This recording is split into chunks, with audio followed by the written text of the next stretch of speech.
Un pitbull aboie sur le cercueil lors des funérailles.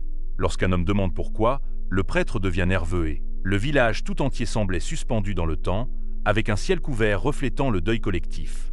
Les gens se déplaçaient en silence, comme si même le vent respectait ce moment délicat.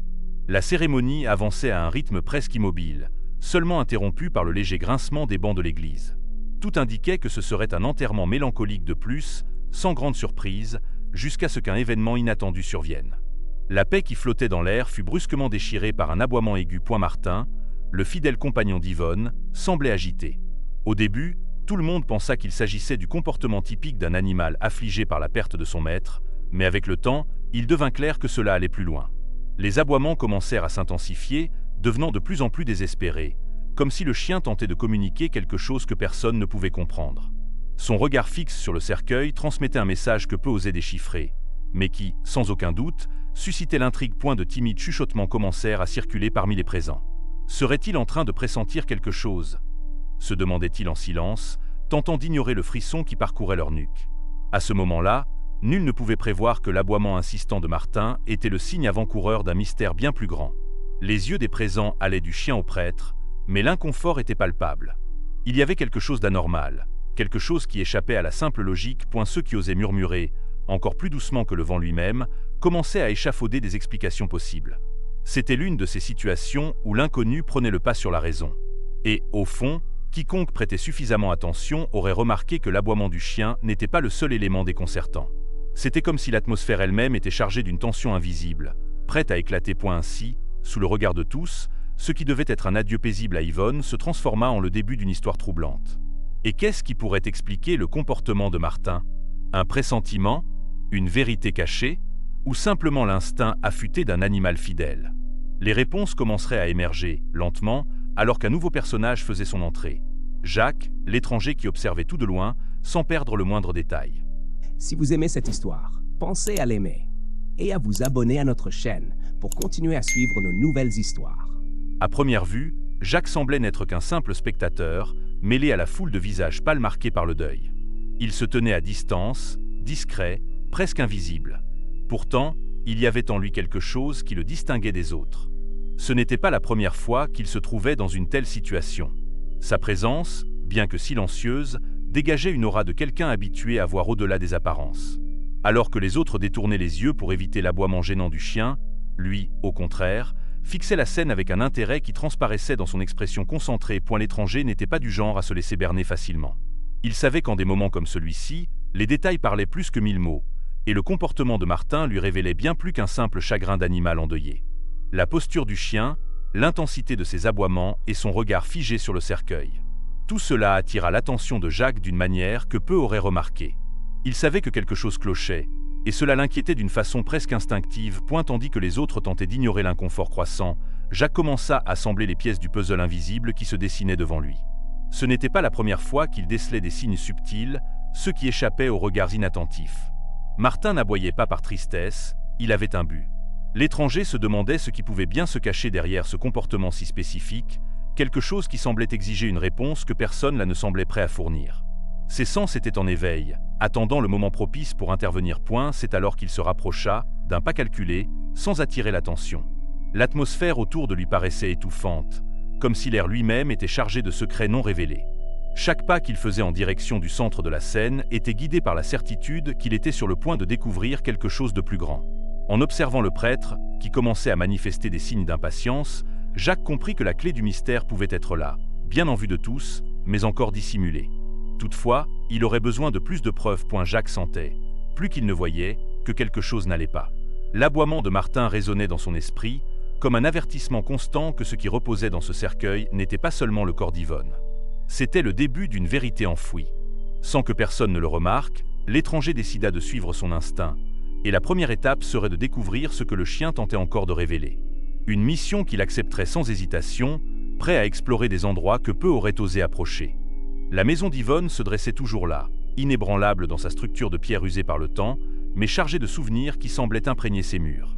Pour beaucoup, ce lieu n'avait plus de vie, mais pour Jacques, c'était là qu'il savait qu'il commencerait à trouver des réponses.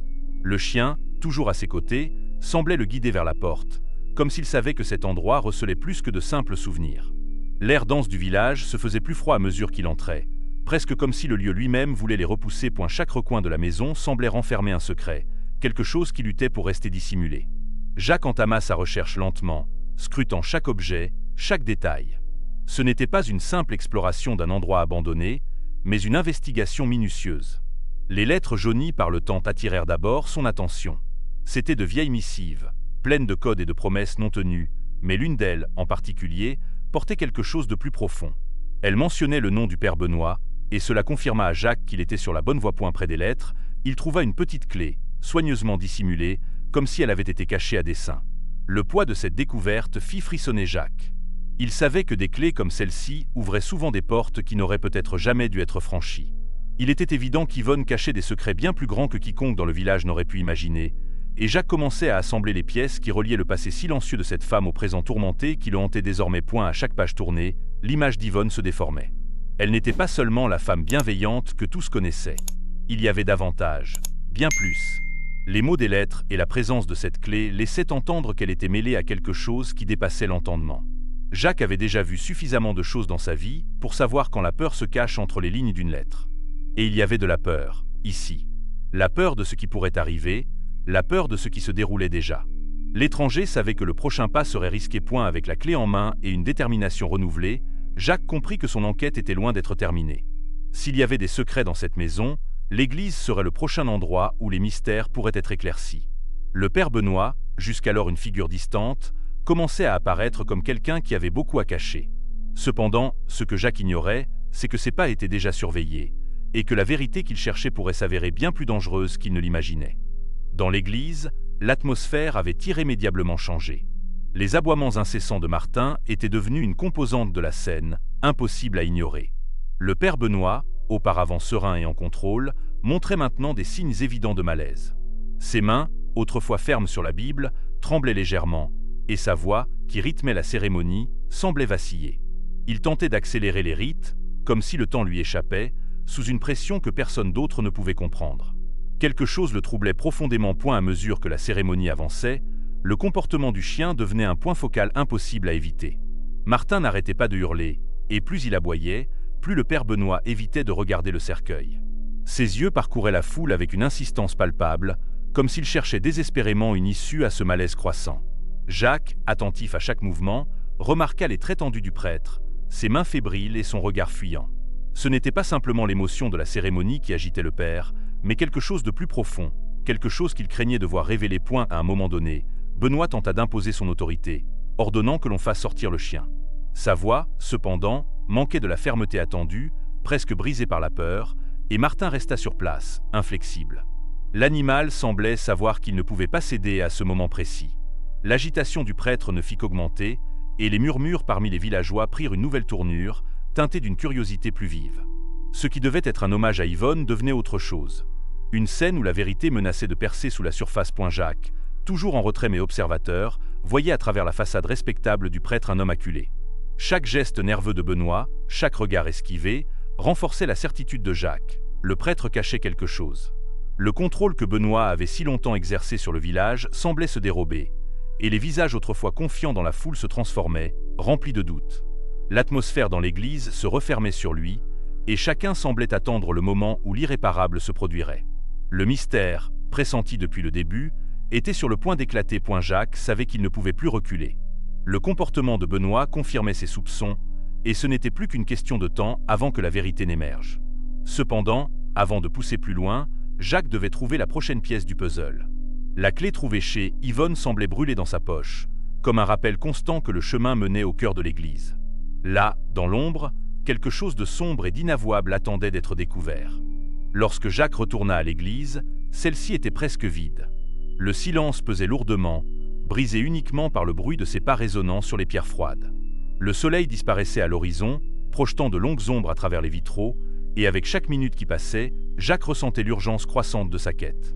Il savait qu'il jouait contre la montre, guidé par la conviction que la clé trouvée chez Yvonne l'amenait à un dénouement inéluctable. Chaque détail de l'église prenait une signification différente. Les statues, les colonnes, et même l'autel semblaient imprégnés d'un symbolisme caché. Jacques, attentif à ces signes, continuait son exploration minutieuse. C'est près d'une vieille statue de saint que son regard fut attiré par quelque chose d'anormal. Sous la base de la figure religieuse, un compartiment secret était dissimulé. En ouvrant la petite porte, il sentit le froid du métal sous ses doigts. La boîte qu'il découvrit était lourde et semblait scellée depuis longtemps. Abritant la pourriture qui rongeait le village point à l'intérieur de cette boîte de métal, il trouva plus que de l'argent détourné. C'était une preuve accablante du pouvoir corrompu que le père Benoît avait accumulé au fil des années. Chaque billet soigneusement roulé, chaque document jauni témoignait de l'utilisation perverse de la confiance des villageois pour des fins personnelles. Jacques sentit un frisson parcourir son dos, conscient de l'ampleur de la révélation qui s'apprêtait à éclater. Mais il savait que ce n'était qu'un début. Il restait encore des mystères à élucider point à fond de la boîte. Son regard fut attiré par une petite clé, ainsi qu'un morceau de papier plié. À première vue, ce papier semblait insignifiant, mais Jacques, habitué aux indices subtils, l'examina de plus près. C'était un croquis rudimentaire, une sorte de plan, avec un endroit marqué à l'intérieur même de l'église. Cette découverte le fit comprendre que la corruption ne s'arrêtait pas aux preuves qu'il tenait entre ses mains. Il y avait encore quelque chose de plus sombre, caché dans ce lieu sacré point le cœur battant. Jacques prit la clé et le plan. Il comprenait que ce qu'il s'apprêtait à découvrir pourrait non seulement incriminer définitivement le père Benoît, mais aussi ébranler toute la communauté. Le temps était compté, et il sentait que chaque seconde pouvait changer le cours des événements. Il jeta un dernier regard autour de lui pour s'assurer qu'il n'était pas observé. Puis, avec une détermination renouvelée, il se dirigea vers l'endroit indiqué sur le plan. Et la tension dans l'air était presque palpable alors qu'il approchait du lieu désigné. Ce qu'il allait découvrir pourrait non seulement exposer les sombres vérités qui rongeaient le village, mais aussi redéfinir le destin de tous ceux qui y vivaient. Le cœur de Jacques battait à tout rompre alors qu'il descendait les escaliers sombres, guidé par le plan trouvé. Le couloir étroit menait à un endroit oublié de tous, sauf par ceux qui gardaient le secret. L'air y était glacial, alourdi comme par les ombres des événements passés. La tension augmentait à chaque pas, et Jacques savait qu'au bout de ce chemin, il trouverait bien plus que des preuves de corruption. Quelque chose de profond, de perturbant, l'attendait point arrivé dans une petite pièce faiblement éclairée par une lampe vacillante. Jacques fut stupéfait de ce qu'il découvrit. Au centre de la salle, Yvonne était attachée à une chaise, vivante, mais affaiblie. Son visage, pâle et marqué, contrastait avec l'éclat d'espoir dans ses yeux en voyant enfin quelqu'un arriver. Martin, toujours à ses côtés, grogna doucement, sentant la tension qui imprégnait les lieux. Sans perdre de temps, Jacques se précipita pour la libérer, mais un bruit de pas derrière lui l'arrêta net. Le père Benoît émergea de l'ombre, le visage déformé par la haine, tenant une lourde pièce de bois à la main. Le prêtre avançait avec une fureur incontrôlable, une rage que Jacques n'aurait jamais cru possible venant d'un homme d'église. Chaque geste de Benoît trahissait la peur et la colère. Il savait que son secret était sur le point d'être découvert, et il était prêt à tout pour empêcher Jacques de sortir vivant. Le choc fut immédiat, le père tentant de frapper Jacques, qui parvint de justesse à éviter le coup. Et la réaction de Jacques fut rapide, mais Martin, fidèle compagnon, ne tarda pas à intervenir. D'un bond, le chien se jeta sur la jambe du prêtre, le faisant chuter au sol. La loyauté et la force de l'animal se révélèrent essentielles dans ce moment décisif. Le prêtre hurla de douleur et de panique, essayant de repousser Martin, qui s'acharnait à le maintenir au sol, déterminé à protéger Jacques et Yvonne. C'était une lutte pour la survie, où la vérité et la justice dépendaient du courage de chacun. Finalement, Jacques parvint à maîtriser Benoît, le désarmant et l'attachant solidement. Le prêtre, immobilisé, savait que son règne de terreur et de manipulation touchait à sa fin. Jacques, quant à lui, savait qu'il venait de remporter une bataille essentielle. Bientôt, tout le village découvrirait le véritable visage de celui qui dirigeait l'Église. Ce combat n'était pas seulement physique, il était symbolique. La vérité triomphait du pouvoir corrompu. Mais même avec Benoît neutralisé, Jacques savait que tout n'était pas encore résolu. Yvonne, bien qu'en vie, portait des réponses à des questions encore sans réponse. Et il restait à s'assurer que justice soit pleinement rendue, que chaque partie du sombre secret enfoui dans cette église soit révélée. Tandis que Benoît gémissait au sol, battu, Jacques réalisa que le chemin vers la vérité n'était pas encore terminé, et que la lutte pour rendre justice au village venait à peine de commencer. Avec Benoît capturé, Jacques ne perdit pas de temps pour révéler la vérité aux habitants du village. Rassemblant tout le monde dans l'église, il exposa les sombres secrets qui avaient été dissimulés si longtemps. La boîte de métal, les documents et l'argent détourné constituaient des preuves irréfutables de la trahison du prêtre. Lorsque Benoît fut présenté devant tous, les visages se figèrent dans l'incrédulité. Ceux qui le considéraient autrefois comme un homme de morale et de leadership voyaient désormais un homme ayant abusé de leur confiance. Parmi les murmures de choc et d'indignation, Yvonne, désormais libre, raconta sa version de l'histoire. Elle avait découvert la corruption de Benoît et en tentant de dénoncer ses actes, avait été kidnappée et retenue captive. Le village, aveuglé jusque-là par une fausse image de sainteté, se retrouvait face à une vérité difficile à accepter. Le prêtre, censé guider et protéger les fidèles, s'était servi de leur foi pour nourrir ses ambitions personnelles. Chaque révélation apportée par Jacques et Yvonne déchirait un peu plus le voile d'illusion qui enveloppait la communauté. Les habitants, abasourdis, se regardaient les uns les autres, encore incapables de saisir l'ampleur de ce qu'ils venaient d'apprendre.